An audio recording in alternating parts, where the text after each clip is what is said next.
Hey again, this is Coach David over at Stables Tennis Center. I'm here with Coach Joey, and we're going to do lesson 2 for you right now. Lesson 2 today is going to be how to hit a forehand. Forehand's a really important shot. Probably hit a forehand more than any other shot in tennis.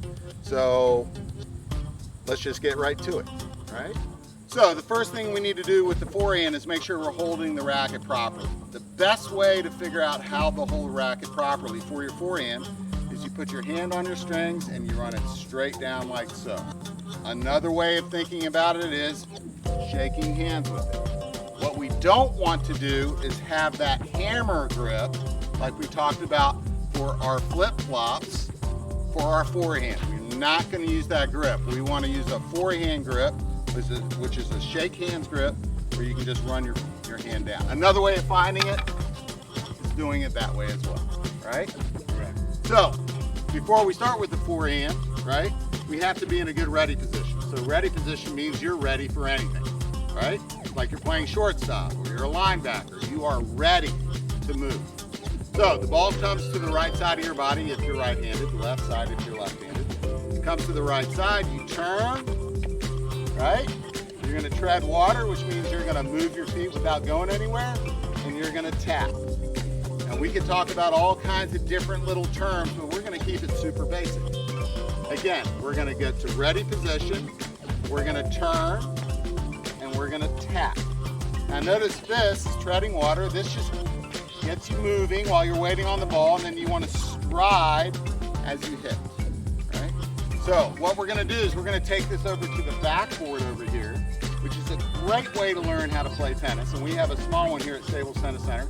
And Joey and I will go over there and demonstrate how to hit a forehand off the backboard. All right, so here we are. We're at our Stables backboard.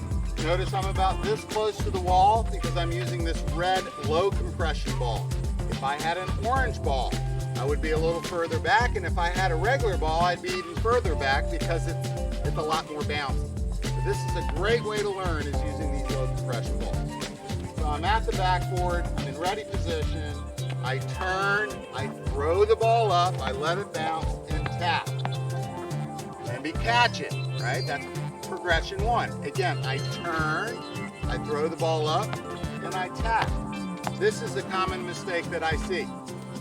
Throwing the ball down, I'm not a big fan of, right? Or when you throw the ball up or throw it down, you throw it behind you, and then you look like that, right? This is not how you hit a tennis ball, not behind you. You want to be in front, the ball in front of you when you make contact, right? So again, ready position, I turn, I throw it up, and I keep the ball in front of me. Now notice, I am tapping the ball. Also notice I'm staying sideways. I am not like this, and I'm not like this. We're not doing that, right? So we have to stay sideways. Notice how my feet are treading water, right? And I'm always ready for the ball to take a funny bounce off the wall. Always got to be ready. When I played at my parents' house, we had different stuff on the garage door, and I'd have to go all over the place. Right?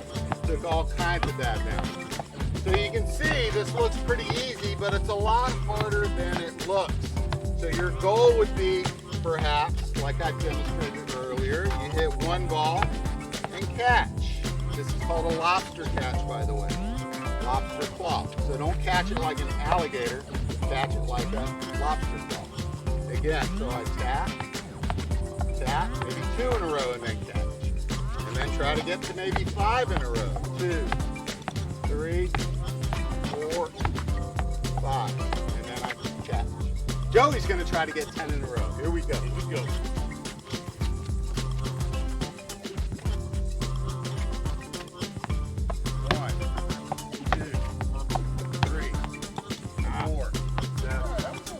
Okay. Pretty good. There you go. Turn and tap. 1, 2. Turn and tap. 3, 4, 5, 6. Good job, buddy. 7. Moving. There you go. Joey can move. 8, 9, and 10. Great job, Vic. Nice job. So one thing Joey was doing, and this is part of the grip, right? Everybody look. Thumb there is no good. Thumb should be wrapped around the middle finger, right? So we don't want to get in the habit of holding the racket like so with our thumb there. We want my thumb and my middle finger being the anchors of the grip, right? So something like that. All right, so once we get pretty good here, right, we might want to back up a little bit and make it tougher, right? So let's see if we can get the camera to pan out just a little bit. So now I'm a little further back, which means I got to hit the ball a little bit harder, right? But I'm still thinking about tapping the ball. Don't want to over hit the ball, because if you do, then you can't hit it back. So again, I've backed up a little bit. We're going to hit the ball a little bit harder, but I don't want you taking full swings at the ball because you won't be able to control it. What we want to do is be able to hit 10 in a row each time. No need to have a big swing to hit 10 in a row. All right, Joey, let's see how you do from a little further back. Right, good enough? Yeah, that looks good. Thumb looks good. Nice job.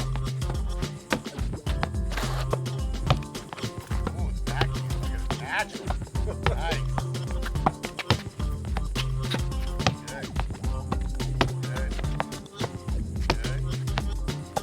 Good. Nice job. Notice he's not killing the ball. He's just tapping. Great job. Thank you. That was a nice intro to how to hit forehands. Right? Again, let's keep it simple. You have ready position. You got your unit turn, or you're just turning sideways, and you're just going to tap the ball, right? Tap the ball. Last but not least, if your ball's going too high, what's the problem? Your racket face is too open. If the ball's going too low, what's the problem? My racket face is too closed. So one of the vocabulary words we use is too open, too closed, just right. Again, the number one thing you got to do is not hit the ball behind your body like so, folks. This is not how I want you to hit. You got to keep the ball in front of you, and you have to try your darndest to stay sideways as you hit the ball. So notice when I'm moving, I'm always staying sideways. All right, I hope you guys enjoyed that, and we'll be back for lesson number 3 on the back heel.